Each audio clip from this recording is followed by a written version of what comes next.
আসসালামু আলাইকুম ওয়া রাহমাতুল্লাহি ওয়া বারাকাতুহু। ইতিমধ্যে আমরা সোশ্যাল মিডিয়ার মাধ্যমে খুব তুলপাড় দেখতে পাচ্ছি, কলরব নিয়ে টানা হেচড়া করা হচ্ছে।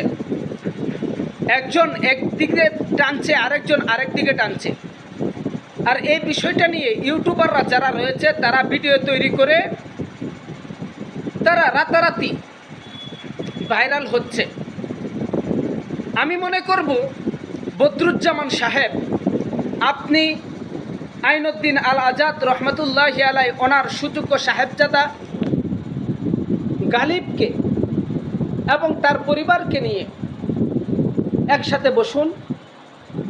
আপনারা এখন যে পর্যায়ে আছেন, আপনারা যদি আলাদাভাবে দল গঠন করুন, শিল্পী গোষ্ঠী প্রতিষ্ঠান গঠন করুন, যেখানে আপনারা থাকবেন জনগণ সেখানেই সাপোর্ট করবে, কারণ আপনাদেরকে এদেশের জনগণ চেনে। আর কলরব যেহেতু এর লঘুসহ সব কিছুই আইনুদ্দিন আল আজাদ রহমতুল্লাহি আলাই ওনার হাতে গড়া, ওনার শ্রম এবং ঘামে সে প্রতিষ্ঠান গড়ে উঠেছে।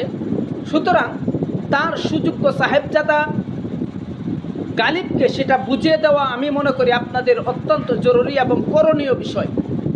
সুতরাং কাল বিলম্ব না করে আপনারা আপনাদের মাকাম ঠিক রাখার জন্য, আপনাদের জায়গাটা ঠিক রাখার জন্য, আপনাদের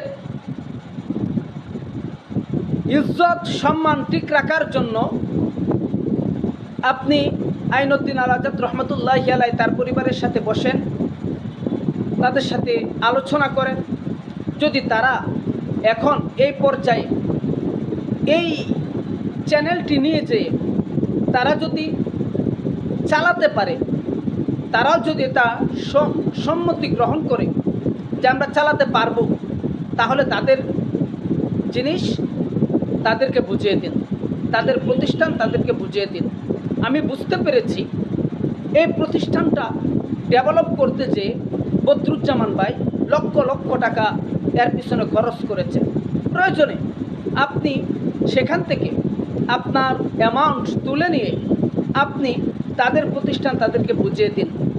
আমি মনে করি একজন আলেম হিসাবে আপনাদের এটা করা অত্যন্ত জরুরি, এবং কলরব পরিবার যারা রয়েছে তাদের সবার কর্ণকহরে এই ভিডিওটা পৌঁছাও অত্যন্ত জরুরি। আপনারা অতি দ্রুত কাল বিলম্ব না করে তাদের প্রতিষ্ঠান তাদেরকে বুঝিয়ে দেওয়ার চেষ্টা করুন ইনশাআল্লাহ।